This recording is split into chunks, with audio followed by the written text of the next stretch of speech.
persembahan dan perpuluhan dapat ditransfer melalui BCA 857 050 5000 atas nama GBI Musi Palem Indah atau scan barcode QR kode GBI Musi Palem Indah. Tuhan Yesus memberkati.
Shalom, Bapak Ibu Saudara yang terkasih dalam Kristus. Kita berjumpa lagi di Menara Doa online kita. Saya percaya saat ini Tuhan akan hadir dan menjamah setiap kita. Mari Bapak Ibu Saudara, kita bawa hati yang mau taat, mau berjumpa dengan Tuhan. Mari kita siapkan hati, kita tundukkan kepala, kita mulai naikkan doa kita. Segala pujian syukur hanya bagi Engkau Allah kami yang Maha Kudus. Bapa, di dalam nama Tuhan Yesus Kristus, kami sangat haus dan rindu akan Engkau ya Bapa. Kami rindu berjumpa dengan Engkau ya Bapa. Kiranya Engkau mau bertahta di setiap pujian kami. Bawa kami lebih mudah masuk di dalam hadirat, menikmati kasih-Mu ya Tuhan Yesus. Kami siap menyembah Engkau ya Bapa. Hanya di dalam nama Yesus kami sudah berdoa. Haleluya, haleluya. Amin. Mari kita angkat pujian kita.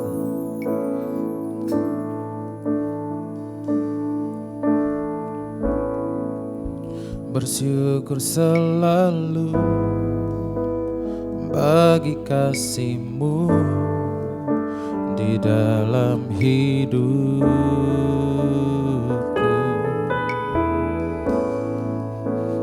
Takkan ku ragu atas rencana-Mu untuk masa depanku.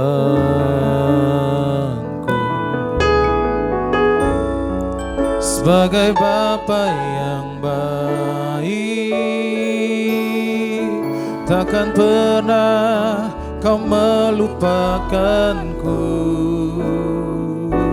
Sebagai Bapa yang sangat baik, takkan pernah Kau meninggalkanku. Ku kan menari dan bersuka karena-Mu, oh Yesusku, dan ku kan minum air-Mu bagai rusa rindu. Selalu ku hidup dalam-Mu dan hidup-Mu di dalamku, oh Yesusku. Kau sangat ku cinta. Mari sama-sama dari awal dengan segenap hati nyanyikan. Bersyukur selalu bagi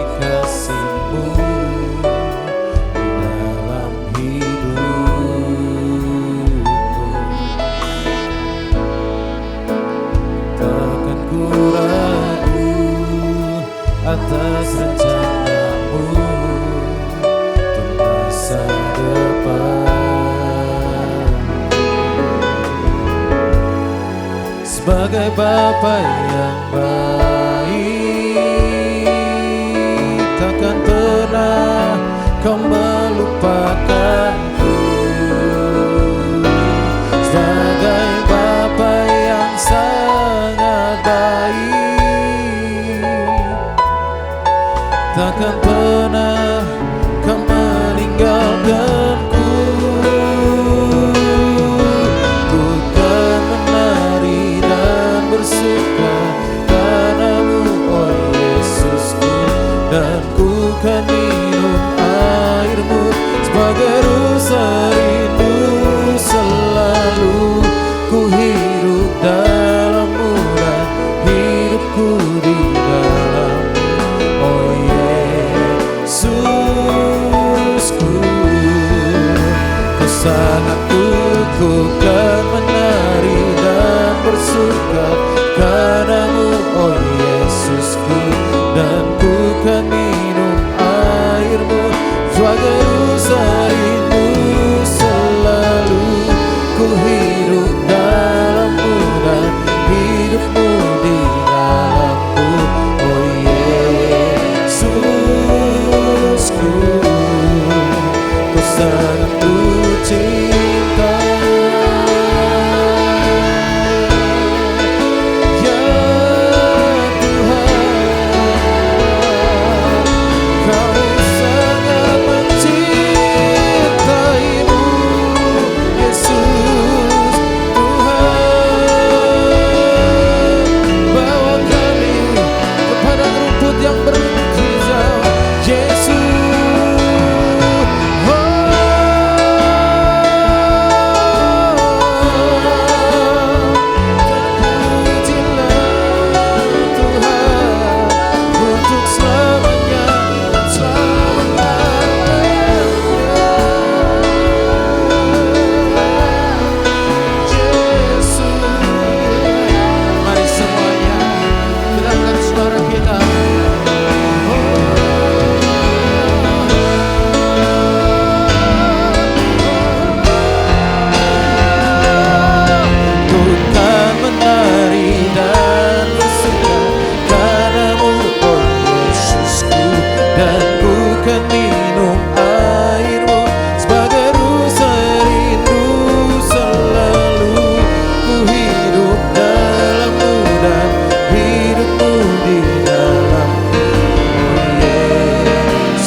Dan ku kan minum airmu bagai rasa rindu. Selalu ku hidup dalammu dan hidupmu di dalamku, oh Yesusku. Kau sangat ku cinta, kau sangat ku cinta, kau sangat ku cinta,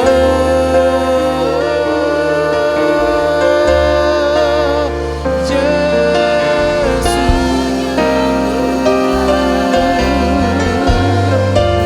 Kau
yang maha tinggi, segala puji hormat kemuliaan bagimu Tuhan.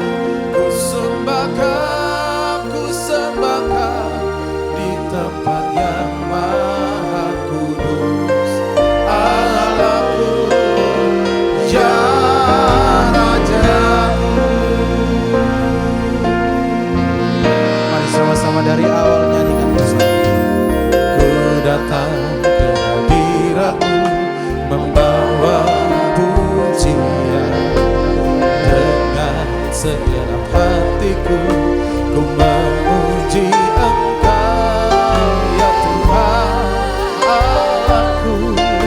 Kau patut ditinggikan, sembah mulialah nama-Mu di bumi, sembah mulialah nama-Mu. Mari kita ulangi lagi. Ku datang ke hadirat-Mu membawa pujian, dengan segenap hatiku ku memuji Engkau ya Tuhan Allahku. Kau patut ditinggikan, sembah mulialah nama-Mu di bumi, sembah mulialah nama. Mari kita sembah Dia, nyanyikan. Ku sembah Kau di tempat yang maha tinggi, segala puji hormat kemuliaan bagimu Tuhan. Ku sembah Kau di tempat yang maha kudus, Allahku, ya Rajaku. Ku sembah Kau di tempat yang maha tinggi, segala puji hormat kemuliaan bagimu Tuhan. Ku sembah Kau di tempat yang maha kudus, Allahku, ya Rajaku.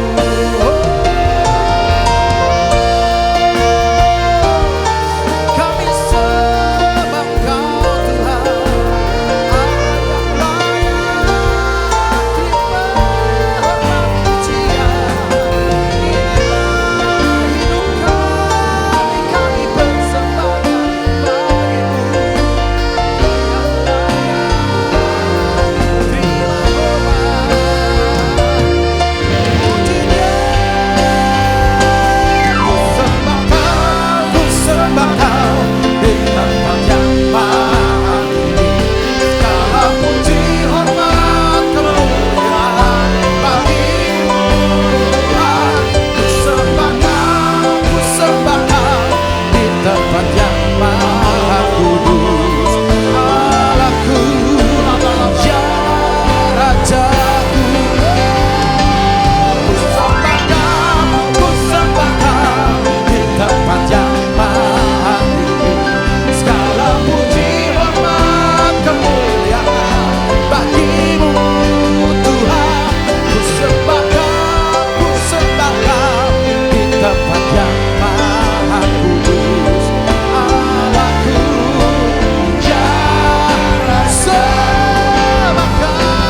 Ku sembah Kau di tempat yang maha tinggi, segala puji hormat kemuliaan bagimu Tuhan.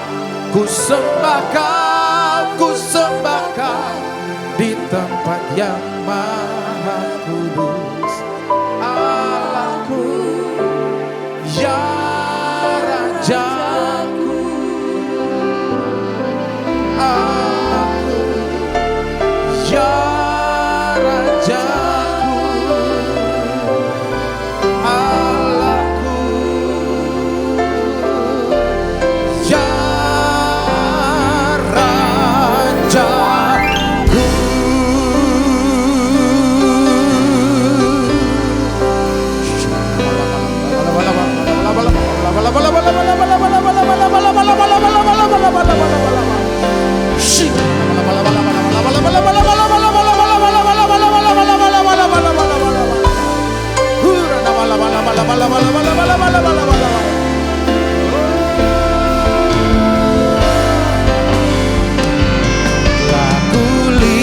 kulihat kebaikan-Mu yang tak pernah habis di hidupku.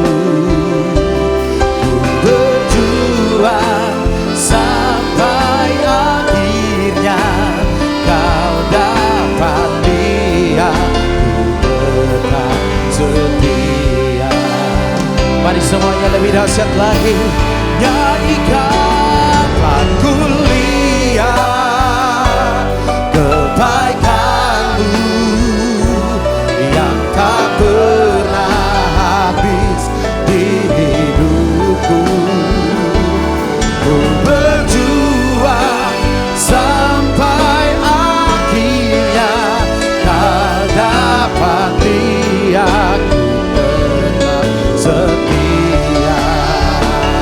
Telah kulihat kebaikan-Mu yang tak pernah habis di hidupku. Berjuang sampai akhirnya Kau dapat lihat tetap setia. Tuhan, terima kasih untuk saat-saat indah di menara doa ini. Kami boleh nikmati hadirat-Mu yang mengubah hati kami, yang mengubah pikiran kami. Terima kasih Tuhan untuk menara doa ini. Biarlah ya Tuhan Engkau berbicara secara pribadi buat kami. Firman-Mu yang mengatakan, ya Tuhan Engkau akan memberikan kekuatan yang baru saat kami menanti-nantikan Tuhan, menikmati firman-Mu. Ya Tuhan, memahaminya, melakukannya. Tuhan, aku berdoa dalam nama Yesus, jamah setiap kami semua. Jamah pikiran kami dengan kasih-Mu ya Tuhan. Jamah hati kami dengan kasih-Mu ya Tuhan. Jamah mulut kami Tuhan dengan kasih-Mu ya Bapa. Makasih Tuhan, terima kasih. Kami mau belajar Tuhan untuk menjadi kuat di dalam Tuhan. Kami berdoa Bapa dalam nama Yesus. Biarlah ya Tuhan Engkau kuatkan dan teguhkan ya Tuhan hati kami, batin kami, roh kami.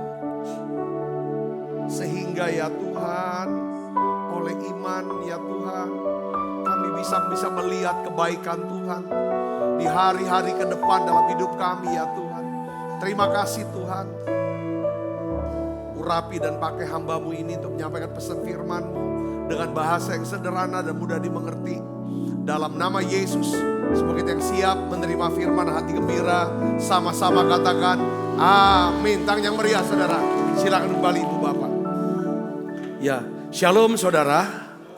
Jadi kita ini masih berada sebenarnya di awal tahun yang baru, ya, sebuah musim yang penuh dengan kemungkinan besar, banyak kemungkinan yang Tuhan mau kerjakan lewat kita. Saudara harus tahu bahwa Tuhan punya rencana yang luar biasa tahun ini buat tiap kita, percaya? Katakan amin, saudara. Nah, oleh karena itu saudara, saya ingin dalam minggu ini, dari mulai mungkin hari ini terus saudara sampai ini ke depan berapa seri, saya ingin ajak kita belajar saudara, seri pengajaran bagaimana membangun manusia roh yang kuat, ya.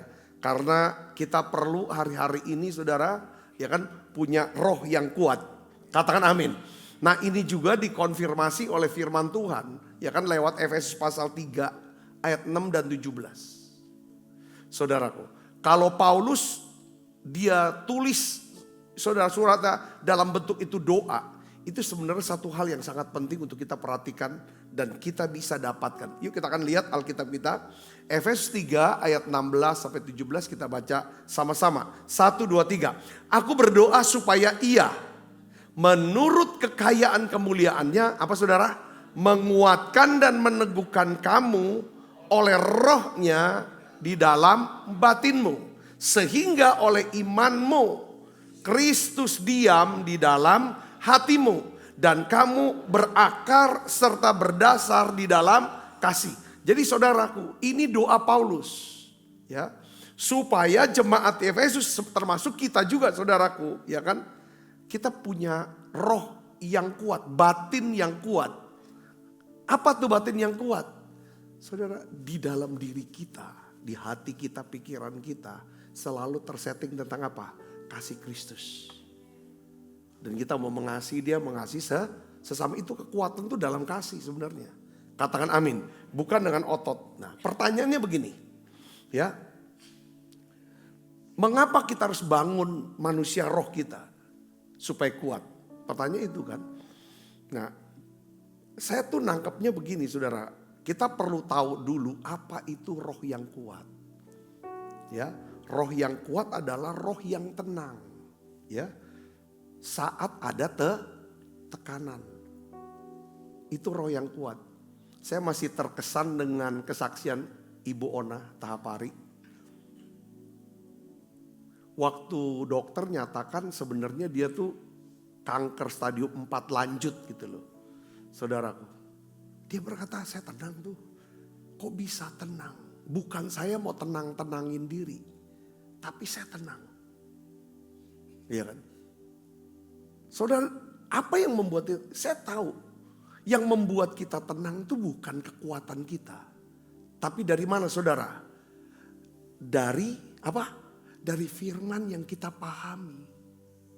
Itu firman. Yang kedua, Roh Kudus yang menghidupkan firman itu. Waktu kita ngalami tekanan, kita tenang, itu Roh Kudus yang ngajarin kita. Ya kan, firman kaca begini. Saya kasih contoh. Ya kan, contoh yang paling gampang adalah ketika saya lihat api begitu besar membakar rumah tetangga kami. Kapan saya bisa tenang begitu tenang-tenangnya? Pada waktu saya dapetin firman. Ya kan? Sungguh hatinya melekat padaku, maka aku akan meluputkan dia. Aku akan membentengi dia. Kalau dia berseru padaku, aku akan menjawab. Aku akan menyertai dia dalam kesesakan. Dari ayat itu yang saya hafal, itu ayat itu hidup. Saya percaya itu karya siapa? Roh Kudus. Yang kedua, Roh Kudus kasih pengertian. Dia akan luputkan rumah kami. Itu yang bikin tenang. Saudara-saudari, katakan amin. Ya kan? Dan betul rumah kita diluputkan. Tapi ada masa-masa dalam hidup kita, saudaraku. Ini udah kena. Kita udah babak belur. Tapi kok bisa tenang? Ada firman yang bicara. Nah hari ini, saudara, hari ini kita butuh punya yang di dalam. Saya melihat ada banyak orang Kristen begitu aktifnya, saudaraku, ya kan. Begitu rajinnya, begitu. Tapi ketika kena saudara, tekanan itu langsung keluar reaksinya. Reaksinya itu gak Kristen. Baru disenggol dikit udah gak Kristen dia tuh. Kalau yang baik-baik itu Kristen pasti. Kalau tenang apa segala macam. Nah roh yang kuat itu akan membantu kita. Untuk tetap bersuka cita di tengah badai. Katakan amin. Dan yang paling penting ini saudara. Kita membangun roh yang kuat. Untuk apa? Supaya kita tidak pantang apa? Menyerah. Kita mau sampai garis akhir hidup kita. Katakan amin. Ya kita belajar kemarin, saudaraku, bagaimana Maria yang berkata kepada Yesus, mereka gak bisa nganggur. Lalu jawaban Yesus itu seolah-olah Yesus sudah mau buat apa-apa. Tapi Maria tidak menyerah. Ya kan, dia gak bilang, itu juga bukan masalahku, bukan urusan aku cuma mau supaya Tuhan tolong dia. Kalau enggak ya sudahlah, Tuhan buat. Dia tidak nyerah. Dia bicara kepada pelayan. Apa saja yang dia katakan, perbuat itu. Dan betul, tidak lama kemudian Yesus bicara pada pelayan. Sehingga mempelai itu ditolong. Ini loh saudara, jiwa yang kuat. Roh yang kuat ini penting. Kenapa? Roh yang kuat ini jadi perisai perlindungan. Yang membuat virus-virus kecemasan. Saya tulis nih, peluru-peluru berupa apa? kata-kata atau kabar buruk yang dilemparkan ke kita, perkataan jahat dilemparkan kita. Dengan baik saudara, itu saya pakai istilah membal balik. Membal balik sebelum menyentuh ketenangan kita. Ini penting. Saudara mau gak punya roh yang kuat seperti ini? Jangan dikit udah ngomong langsung reaksi. Reaksinya di mana? Mungkin langsung kata-kata, media sosial, langsung viralin. Saya rasa dan itu enggak Kristen. Saya bicara. Hari ini kita belajar bagaimana kita memiliki roh yang kuat. Saya juga mau mempunyai roh yang kuat. Nih dalam minggu ini kita bahas ini saudara. Tapi hari ini kita akan bahas tentang apa? Saya berikan judul bagaimana melakukan check up. Kita harus check up dulu. Kita mau tahu dulu keadaan rohani kita. Buat check up rohani. Amin saudaraku. Kita buat check up dulu. Kenapa saudaraku Yesus ya? Buat check up dulu. Karena seringkali fokus kita pada kesehatan fisik. Atau kesuksesan lahiriah. Tapi kita lupa untuk check up secara berkala. Area yang paling penting dalam hidup kita yaitu apa? Manusia rohani kita. Saudara tahu gak apa? Kalau roh kita sehat, roh kita kuat, maka seluruh hidup kita itu akan mengikuti. Katakan amin. Saya percaya kalau roh kita kuat, jiwa kita kuat, tubuh kita sehat, hubungan kita bagus. Termasuk keuangan kita akan diberkati. Dasar firmannya ada kok. 3 Yohanes 1 ayat 2. Kita baca sama-sama yuk. 1, 2, 3. Saudaraku yang kekasih, aku berdoa. Semoga engkau baik-baik dan sehat-sehat saja dalam segala sesuatu. Sama seperti jiwamu apa? Baik-baik saja. Katakan amin. Saya mau saudara kita sudah nangkep ya sekarang. Saudara mau punya roh yang kuat? Nah kita belajar hari ini check up. Bagaimana check up? Ya. Kenapa harus check up? Nah itulah makanya saudara. Banyak orang tiba-tiba kena penyakit. Ya kan? Waduh udah terlambat. Udah lanjut. Karena apa? Dia bilang aku tuh orangnya gak mau check up ya. Aku paling takut dah. Gini. Dia tuh bangga dengan ketakutannya ini. Kenapa orang tidak mau check up? Karena orang ini tidak mau hidup dalam kenyataan. Hadapin kenyataan. Lalu kalau ada yang perlu diberesin, beresin. Katakan amin. Perlu diperbaiki, kita harus perbaiki. Karena kita udah terbiasa hidup tuh nutup-nutupin. Mau tunjukin semuanya baik. Ya kan saudaraku. Nah ini penting sebagai orang Kristen yang kuat. Kuatnya kita tuh di dalam. Bukan kelihatannya kuat. Tapi akhirnya rapuh. Sampai ngomong nanti kalau depan orang tampak kuat. Tapi nanti ngomong satu-satu orang. Kau lihat aku enak ya. Kau lihat aku enak ya. Tapi sebenarnya yang di dalam ini hancur. Satu-satu. Tapi di luar enggak usah. Banyak kan sekarang posting media sosial. Ya kan. Suami istri. Wah mesra nih. Mesra. Berapa lama kemudian apa? Gugat cerai. Ya. Ini kita. Saya mau kita di gereja. Apa adanya jujur sama Tuhan. Katakan amin. Untuk bisa jujur terus check up. Check up di diri kita nih. Kita nyanyi lagu satu. Ujilah aku Tuhan. Cobalah aku Tuhan. Selidiki batinku dan hatiku. Mataku tertuju padamu. Aku cinta padamu. Aku rindu hadiratmu Tuhan. Aku ingin selalu dekat padamu. Menikmati kehadiran. Nyanyi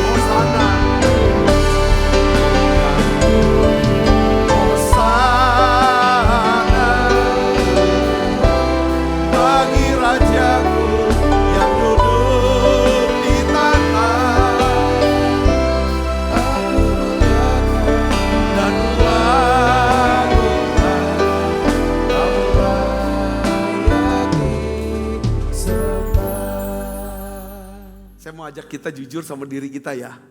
Bagaimana caranya untuk check up? Pertama gini, coba kita uji, gak usah lihat orang, lihat kita. Check up tuh gak untuk orang lain saudara. Ngerti gak saudara? Kita gak bisa suruh orang lain, ya kan? Kita mau cek nih, check up, suruh dia aja yang ambil darah. Nanti hasilnya kita lihat, gak bisa itu. Check up itu di diri kita sendiri, lihat diri kita bukan lihat orang. Yang pertama adalah apa? Ujilah buah dari kehidupan kita. Ya, di dalam Matius pasal 7 ayat 16 sampai 20 intinya apa saudaraku? Yesus berkata apa? Dari buahnya lah kamu akan mengenal mereka. Dapatkah orang memetik buah anggur dari apa? Semak duri yang gak dapat. Atau buah ara dari rumput duri yang gak bisa. Ya, ayat 17 baca sama-sama dengan saya. 1, 2, 3. Demikianlah setiap pohon yang baik menghasilkan buah yang baik. Sedangkan pohon yang tidak baik menghasilkan buah yang tidak baik. Tidak mungkin pohon yang baik menghasilkan buah yang tidak baik. Atau pohon yang tidak baik itu menghasilkan buah yang baik. 19. Dan setiap pohon yang tidak menghasilkan buah yang baik pasti ditebang dan dibuang ke dalam api. Jadi dari buahnya lah kamu akan mengenal mereka. Katakan amin. Jadi dari kalimat ini Yesus sendiri, John Wesley seorang tokoh gereja saudaraku ya. Dia berkata begini saudara. Kekristenan tanpa buah itu bukan Kristen. Seperti pohon yang tidak berbuah hanyalah kayu bakar. Ya kan ayat 19 kan. Setiap pohon yang tidak menghasilkan buah yang baik pasti ditebang dan dibuang ke dalam api jadi kayu bakar. Gak ada guna. Saudara, jadi kondisi rohani kita, perhatikan sini. Kalau mau cek kondisi ya, perhatikan ini. Saya ini masih rohani gak sih? Saya ini kuat gak sih secara rohani? Ceknya gimana caranya? Saudara, ya kan? Kondisi rohani kita selalu meninggalkan jejak dalam apa? Reaksi. Katakan reaksi. Coba cek reaksi saudara. Kalau dengar kata-kata orang, kalau lihat keputusan orang, kalau lihat keadaan, lihat apa? Lihat reaksi kita. Evaluasi apa emosi dominan kita hari-hari ini. Ya saudara, kita bisa cek. Kalau roh kita kuat, maka yang dominan itu apa? Buah roh yang keluar. Katakan amin. Apa itu buah roh? Saudara, kasih, sukacita, damai sejahtera, kesabaran, kemurahan, kebaikan, kesetiaan, kelemah lembutan, dan nah ini yang harus keluar. Keluar enggak? Kalau enggak keluar, nah di sini kita mulai waktu check up kita mulai doakan Tuhan, reaksi aku, reaksi emosi aku yang paling dominan ternyata tidak kasih, tapi benci. Bukan sukacita, tapi kok kayaknya sedih, marah-marah, kecewa terus. Kok gak ada damai sejahtera? Kok gak sabar ya? Amarah terus, diumbar-umbar. Kemurahan, kok kayaknya pelit. Kayak sekarang mulai pelit ya. Kayak udah mulai gak mau beri itu. Bahkan beri senyum pun gak mau. Jangan dong uang. Ya kan apa, semua harus. Coba cek, ini kan buah ini. Ini cek dari buah. Saya katakan amin. Ya, coba lihat saya Yusuf. Ya, kalau roh yang lemah didominasi oleh perbuatan daging. Saya tulisnya gitu, ya kan, buah daging, ya kan, mudah, ya kan, seperti kecemasan kronis, kepahitan, amarah. Nah, kalau sistem imun rohani kita lemah, virus kedagingan akan begitu mudah menginfeksi reaksi kita. Kedagingan yang bereaksi.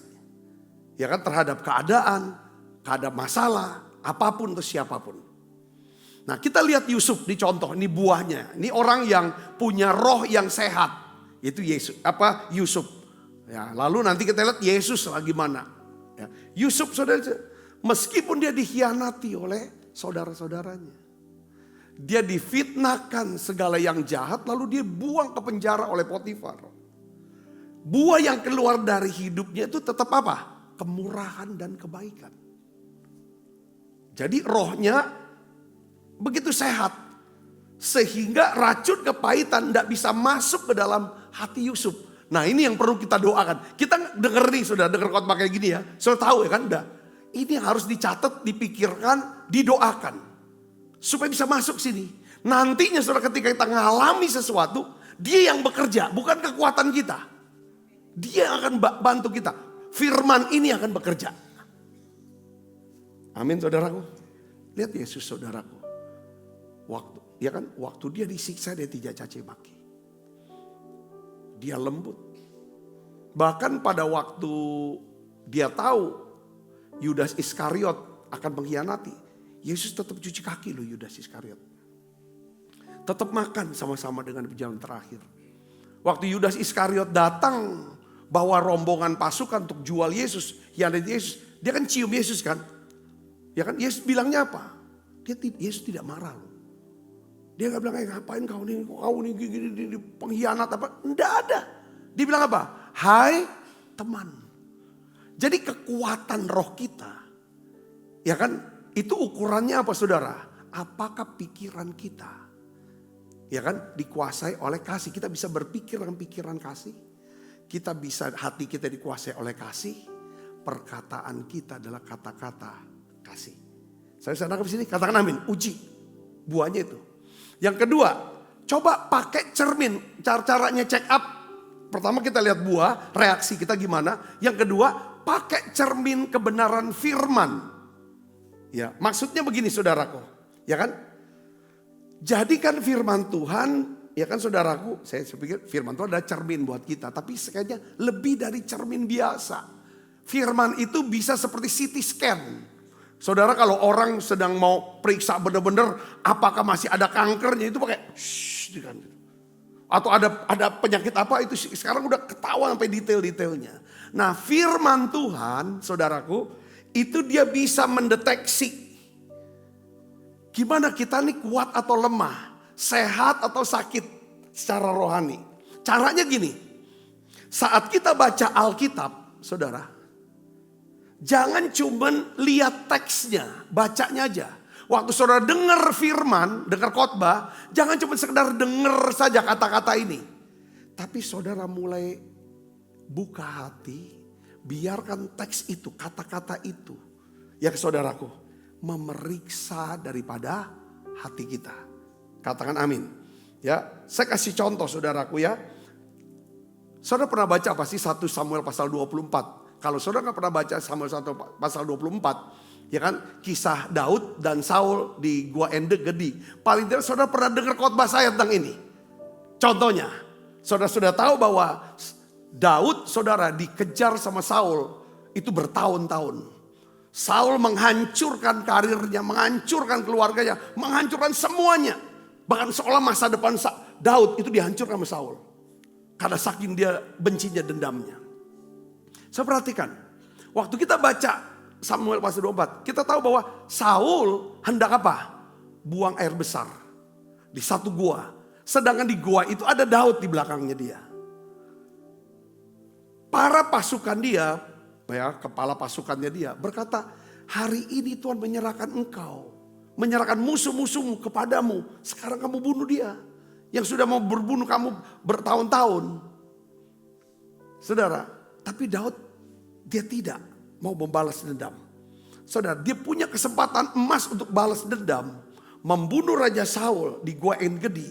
Saudara, tapi dia tidak lakukan. Pertanyaannya begini, waktu kita baca. Ya kan? Apa sih kekuatan Daud bisa menolak balas dendam saudaraku kepada Saul? Satu, apa saudara? Daud selalu mengingat kebaikan Tuhan. Ya, melalui apa? Kebaikan Saul.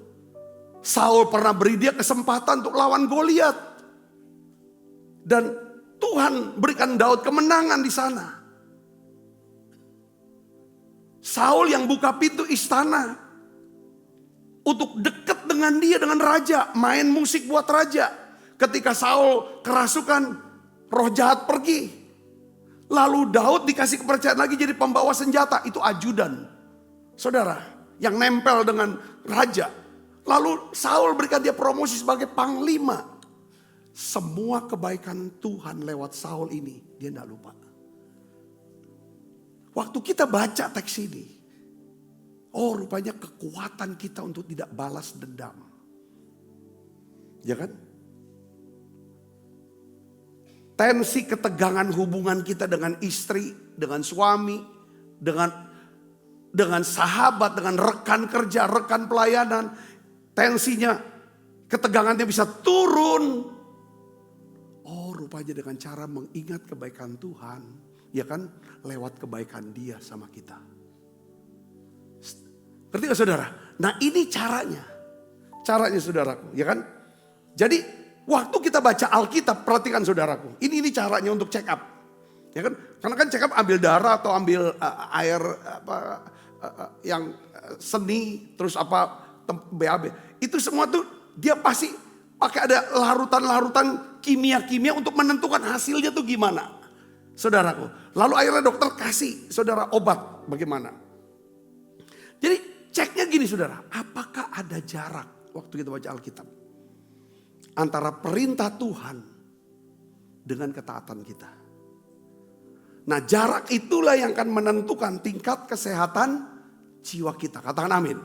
Nah saya dapat kesaksian seorang pengusaha. Dia berkata begini, Pak, puji Tuhan semuanya baik dalam hidup saya. Saya sukses, usaha juga gak ada masalah. Sekarang saya sedang growing, keluarga juga bagus, segala macam.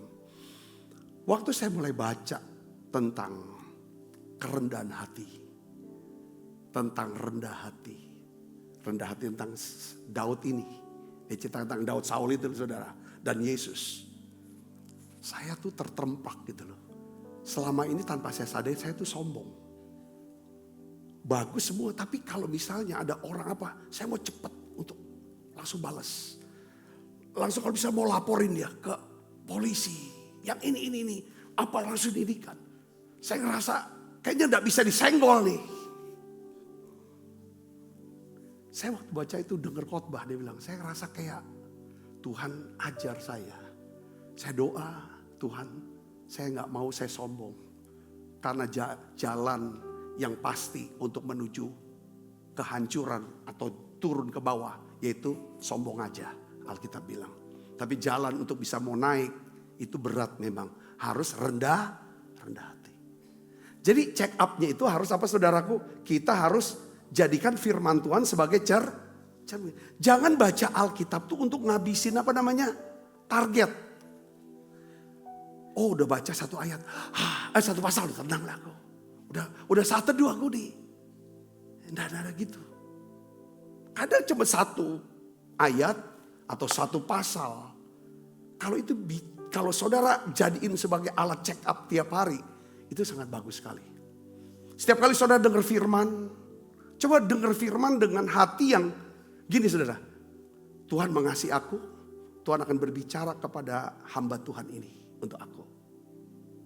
Saya mau siap untuk dikacain, ya kan, supaya apa yang perlu dirapiin. Nah itu check up yang kedua. Saudara bisa ngerti sini, katakan amin. Ya, waktu firman kita cek jaraknya gitu.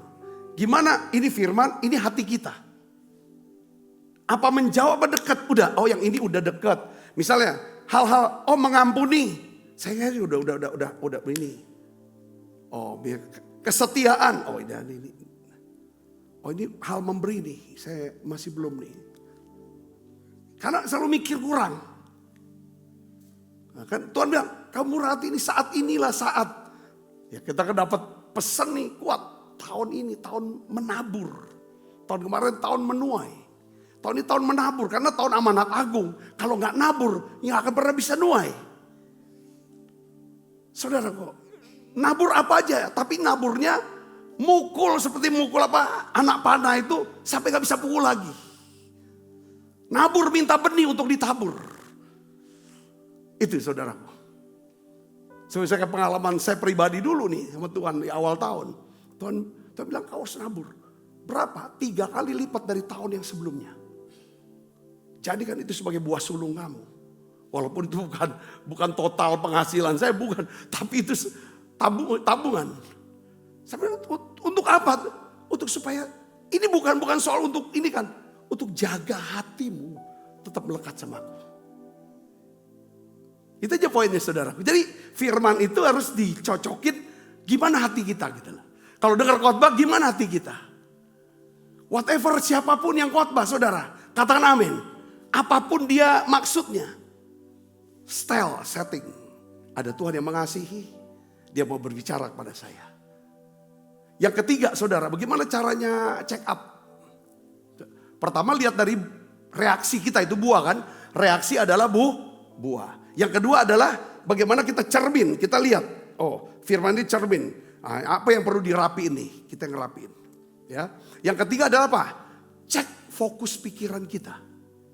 Cek apa yang paling sering kita pikirkan. Cek apa yang paling sering kita omongin. Saudaraku, coba kita lihat. Roma 8 ayat 5 dan 6. Kita baca sama-sama. 1, 2, 3. Sebab mereka yang hidup menurut apa? Daging. Memikirkan hal-hal yang dari daging. Mereka yang hidup menurut roh. Memikirkan hal-hal yang dari roh. Karena keinginan daging adalah maut. Tetapi keinginan roh adalah hidup dan damai sejahtera. Katakan amin saudara. Coba cek. Paulus menegaskan bahwa pikiran kita, apa yang kita sering pikirkan, apa yang sering kita ucapkan, itu indikator kondisi daripada rohani seseorang. Kalau pikiran kita terus-menerus memikirkan, terpaku pada apa? Pada masalah, kepada diri sendiri, kepada apa kata orang, kata-kata dunia. Dikatakan bahwa nanti roh kita makin lama makin layu. Amin. Kita mikirin terus apa yang kita lihat di media sosial. Lalu kita bahas itu terus jadi pembicaraan kita. Itu kan roh kita kan gampang meledak gitu maksudnya. Kalau ada apa-apa kena apa-apa. Dia kan wah. Yang kedua saudara, coba apakah pikiran kita itu terpaku pada apa? Janji firman Tuhan. Maka kita akan memiliki daya tahan rohani. Katakan yang kuat. Ya. Joel Osteen, seorang hamba Tuhan di Houston, dia pernah berkata gini dalam tulisannya. Kita nggak akan pernah bisa menjalani hidup yang positif dengan pikiran yang, kita nggak akan pernah bisa jalani kehidupan yang positif dengan pikiran yang negatif. Coba lihat sini. Contohnya di Alkitab, saudara tahu gak siapa? Ya, 10 daripada apa? 10 pengintai dengan 2 orang pengintai. 2 orang pengintai siapa namanya? Yosua dan Kaleb. 10 pengintai itulah mereka nggak disebut namanya saudaraku. 10 pengintai pikirannya, omongannya selalu fokus pada siapa? Pada raksasa. Kepada masalah. Kepada alasan tidak mungkin. Dia bikin alasan bahwa tidak mungkin bisa masuk tanah perjanjian. Saudara. Sebaliknya Kaleb dan Yosua, dia berfokus, dia berpikir, dia membuat alasan bahwa janji Tuhan pasti digenapi. Karena pikiran mereka sehat, ya, mereka memiliki kekuatan fisik dan rohani yang tetap prima untuk bisa masuk ke tanah perjanjian. Sudah katakan amin. Jadi tadi pagi itu Yeremia berdoa dengan satu kata yang koah. Kekuatan untuk menerima. Saudaraku, kekayaan. Itu koah. Kekuatan untuk, itu penting ada. Jadi hidup itu ada 2 saudaraku. Kekuatan yang namanya koah. Ya, kekuatan itu saudaraku. Itu bicara tentang skill, kemampuan. Saudara. Dan juga kecerdasan emosional gimana. Itu koah tuh saudaraku. Tapi juga ada yang namanya kecerdasan dalam bentuk apa? Rohani, spiritual. Itu namanya dunamis. Tetapi kamu akan menerima kuasa kalau Roh Kudus turun atas kamu. Ya kan? Ini 2 hal yang sangat penting buat kita coba cek. Apakah dunamis dan koa ini ada? Ini seperti kayak apa? Sayap saudaraku. Sayap burung. Saudara kalau saudara lihat burung. Waktu dia bertengger di dahan. Dia bertengger di dahan. Berdiri di dahan. Saya mau nanya sama saudara. Dia mengandalkan kekuatan dahan atau kekuatan sayapnya? Hah? Dahan kan dia pegang kan, betul gak? waktu dahan itu jatuh, dia takut enggak? Dia tidak takut. Dia bisa lepas itu. Karena dia punya apa? Sayap. Saudara ngerti gak cerita ini? Apa yang selama ini saudara pegang? Yang Tuhan izinkan pegang? Keluarga kah? Pelayanan kah? Kekayaan kah? Kejabatan, kekuasaan apa? Itu pegang. Tapi jangan saudara andalkan apa yang saudara pegang. Andalkan apa? Sayap. Sayap kanan bicara tentang apa? Kekuatan roh, manusia roh. Sayap kiri bicara tentang skill, kemampuan, kecerdasan berpikir. Dua ini saudara yang membuat saudara bisa terbang. Ini bisa hilang, kekayaan bisa hilang, jabatan bisa hilang, orang-orang bisa tinggalkan kita. Tapi kalau saudara punya dua sayap, saudara bisa terbang tinggi. Saudara bisa punya pegang dahan yang lebih besar lagi. Kan perlu yang namanya kan evaluasi, check up dulu. Gimana sayap kita? Apa kita cuma ngandelin dahan ini? Ketika dahan itu tiba-tiba patah, bisa terbang gak kita? Apa ikut jatuh? Pak, terkapar. Nah ini kan bicara tentang Tuhan. Kayak Musa. Musa tuh dikatakan dia tuh punya dua kekuatan. Kekuatan iman, dia percaya. Dia kan bawa alam, memberikan upah yang lebih. Dia tinggalkan Mesir. Itu kan iman. Yang kedua, dia dididik dalam hikmat Mesir. Sehingga dia berkuasa dalam perkataan dan perbuatannya. Hikmat Mesir bicara apa? Skill kan? Betul kan saudara? Kecerdasan dalam hukum perang. Hukum-hukum Mesir. Segala cara ngatur manajemen segala macam. Manajemen keuangan, manajemen orang. Tahu rute-rute bagaimana mau pergi di padang gurun. Karena dia sudah ada di padang gurun 40 tahun. Dia tahu jalan-jalannya. Tuhan izinkan semua itu saudaraku. Saya bisa ngerti sih, katakan amin. Ini coba check up. Check up situ. Kadang-kadang karena kita tuh, kenapa? Ada orang-orang tuh kalau megangin dahannya, ketika dahannya itu diambil orang. Oh itu udah hancur. Karena dia gak pernah mau kuatkan ini. Yang keempat, saya lihat ya. Bagaimana cara check up yang terakhir? Berdoa. Undang Roh Kudus untuk apa? Selidiki hati kita. Ini paling akurat ya pokoknya. Pokoknya check up yang paling akurat adalah berdoa, undang Roh Kudus untuk menyelidiki hati kita. Pertama lihat reaksi kita. Kalau kita ada apa-apa, kena apa-apa, segala macam, senggol dikit, bacok apa enggak? Apa bisa tenang? Ya dah, kadang-kadang istilahnya senggol bacok kan langsung reaksi. Itu langsung gitu kan. Dia mau tunjukkan eksistensinya. Dia, aku ada loh. Aku ada. Aku makin besar. Supaya yang lain harus makin kurang. Itu daging. Ngerti gak saudara? Nah ini kuatnya yang di dalam. Emang kita gak ada. Dia anggap gak ada. Itu lebih bagus lagi. Tapi tiba-tiba. Saudara angkat. Saya mau ulang lagi, kok keingetan tentang Nicholas Winton. Dia gak pernah mimpi nama dia akan diangkat jadi seorang bangsawan. Dia cuma orang biasa kok. Yang bisa berdiri di hadapan raja. Lalu dia menjelang akhir berdiri di hadapan presiden Cekoslowakia. Orang-orang besar, dia gak pernah pikiran itu. Dia gak pernah cerita. Dia pikir ini anggaplah gak ada. Dia suka dianggap, tapi dia kerjakan itu bagian dia. Dan Tuhan angkat. Kalau orang kita sering kali menunjukin siapa kita. Supaya orang gak bisa macam-macam sama kita. Itu makin habis, makin hilang itu.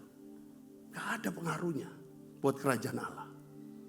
Ngerti saudara? Kalau kita mau atur si harus begini, segala macam. Sudah. Belajar hidup dalam roh. Katakan amin. Makanya kembali ke hati. Roh Kudus, saudara kita undang Roh Kudus, kita baca Alkitab kita. Mazmur 139 ayat 23 sampai 24. Kita baca sama-sama. 1, 2, 3. Selidikilah aku, ya Allah. Kenalilah hatiku. Ujilah aku dan kenalah pikiran-pikiran. Dia minta setelah kita, saya udah tadi bilang, coba cek reaksi kita. Kata-kata, keputusan segala macam. Lalu jadikan cermin firman. Ya kan saudaraku, ya kan kita udah itu. Lihat apakah jalanku apa? serong. Suruh Tuhan yang lihat jalan. Kadang-kadang kita enggak tahu. Nah biasanya tuh, kalau bilang, lihat jalanku serong enggak? Biasanya Tuhan yang tahu, kadang-kadang Tuhan suruh siapa? Ya istri kita, nasihatin itu kamu. Atau teman kita, atau mungkin pemimpin saudara yang ngasih tahu. Tapi kalau kita nggak pernah niatan check up, kalau ada orang mengoreksi kita, itu akan jadi musuh kita. Kalau tiap hari maunya check up, bisa aja kritik itu merupakan satu hasil check up. Mau niatannya jelek, niatannya bagus, saudara kita bisa perhatikan itu, kita ambil. Kalau kritik itu saudara, sebaiknya gini, seperti makan permen karet. Saudara pernah makan permen karet enggak? Pernah enggak? Bagaimana caranya? Ambil manisnya, kalau udah gak manis lagi, buang, jangan ditelan. Kita nih kritik ditelan. Nggak dapetin manisnya, yang kita telan pahitnya aja. Makanya hatinya penuh dengan kepahitan ketika dikritik. Ambil manisnya. Manisnya ada yang baiknya tuh di kata-kata itu. Nggak usah lihat, memang dia sentimen sama aku. Nggak usah, lihat aja itunya. Tuntunlah aku di jalan yang kekal. Amin. Jadi evaluasi paling akurat adalah introspeksi yang dipandu oleh siapa? Roh Kudus. Ya. Apa doanya saudara? Selidiki aku ya Allah. Kenalilah hatiku, lihatlah apakah jalanku serong. Jadi keberanian untuk jujur di hadapan Tuhan mengenai kelemahan kita. Ini adalah titik awal di mana kuasa Allah mulai bekerja dengan sempurna dalam hidup kita. Katakan amin. Iya saudara. Jadi ada saya kasih contoh lagi saudara, ini ada kesaksian ya. Saya pikir hidup saya udah baik-baik aja loh. Gak ada masalah. Tapi tiba-tiba dia dibuat Tuhan tuh gelisah si ibu ini. Ya sewaktu dia doa satu dia gelisah.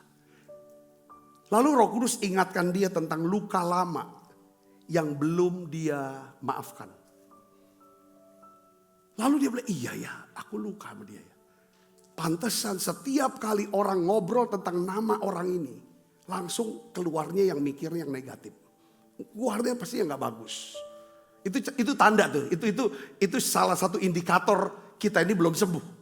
Katakan amin saudara, ya kan? Nah itu.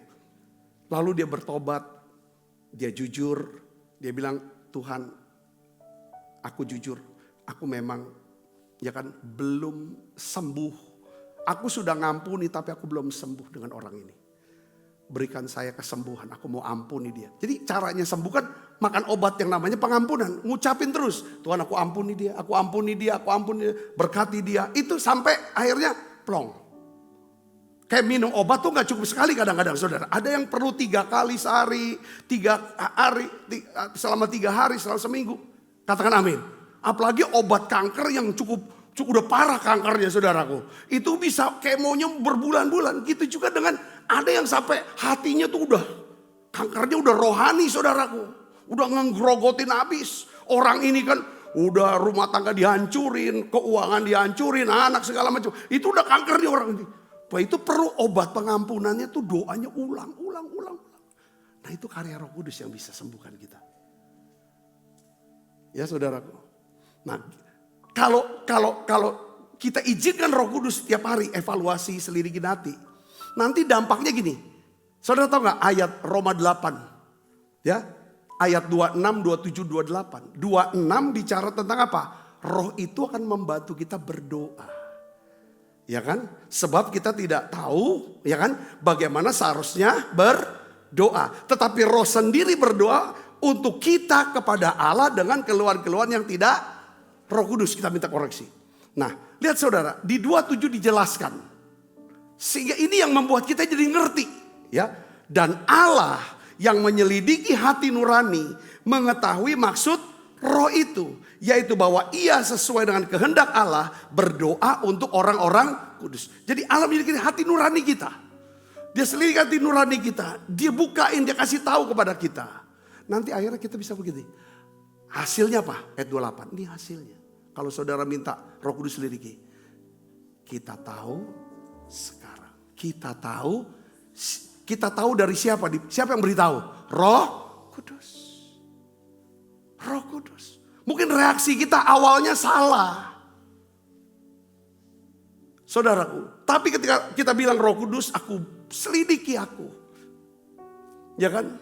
Kenali pikiranku, kenali jalan-jalanku. Apakah jalanku ini serong enggak? Roh Kudus selidiki semua, buka. Akhirnya kita, oh Tuhan ampuni aku. Aku sadar sekarang.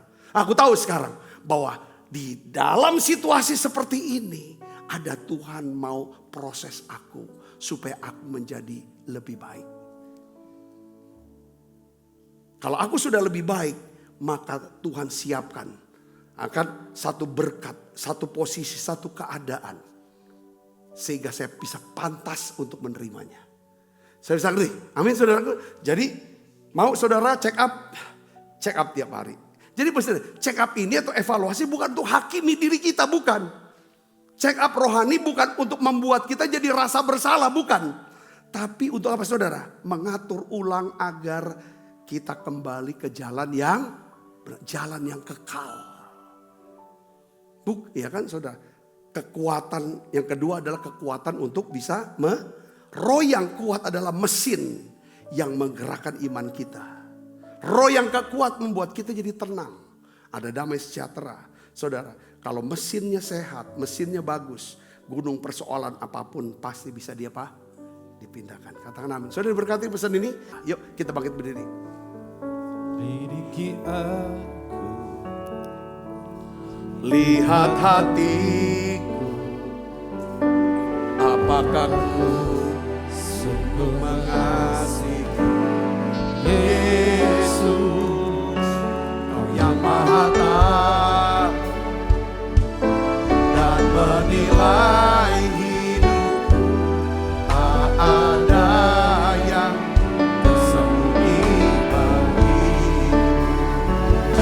Diriku lihat kebaikan-Mu yang tak pernah habis di hidupku. Berjuang sampai akhirnya kau dapat lihat tetap setia. Mari saudara angkat perjamuan kita yuk. Sebab apa yang telah kuteruskan kepadamu telah aku terima dari Tuhan. Yaitu bahwa Tuhan Yesus pada malam waktu ia diserahkan mengambil roti. Dan sudah itu mengucap syukur atasnya, ia memecah-mecahkannya dan berkata, inilah tubuhku yang diserahkan bagi kamu. Perbuatlah ini menjadi peringatan akan aku. Saudaraku, bukankah roti tangan kita ada persoalan kita dengan tubuh Kristus? Mari kita makan dalam nama.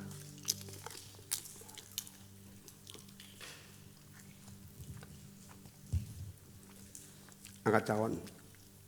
Demikian juga yang mengambil cawan sesudah makan lalu berkata, cawan di perjanjian baru dimeteraikan darahku. Perbuatlah ini setiap kali kamu meminumnya menjadi peringatan akan aku. Saudaraku, bukankah cawan perjanjian ini yang atasnya kita ucapkan syukur ada persoalan kita dengan darah Kristus. Mari minum dalam.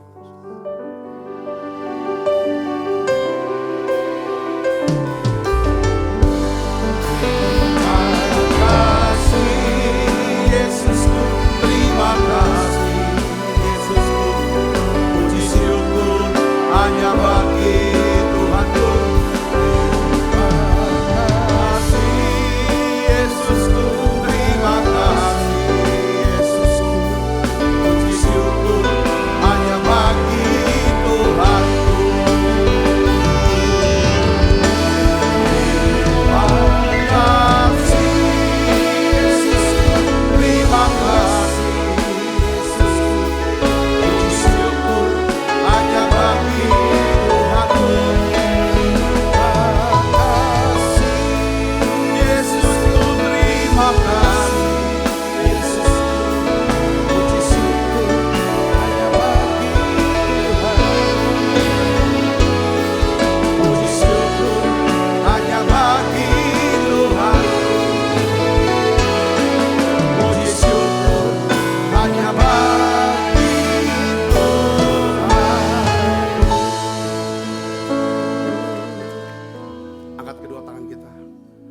Bapa, aku berdoa untuk setiap anak-anak-Mu ini Tuhan. Bungkus mereka semua dan kuat kuasa darah-Mu.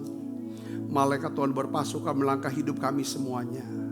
Tuhan, berikan kami Tuhan. Kuatkan roh kami. Kuatkan manusia roh kami Tuhan. Supaya Tuhan kami bisa berakar ya Tuhan, bertumbuh dalam kasih-Mu.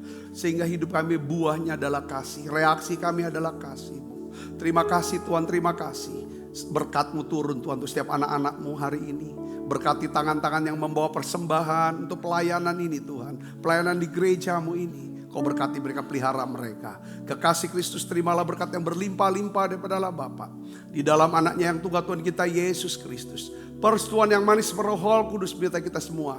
Mulai daripada saat ini sampai Yesus datang menjadi permai dan sampai selama-lamanya. Semua kita percaya dan berkati, sama-sama katakan amin. Tuhan berkati saudara semuanya.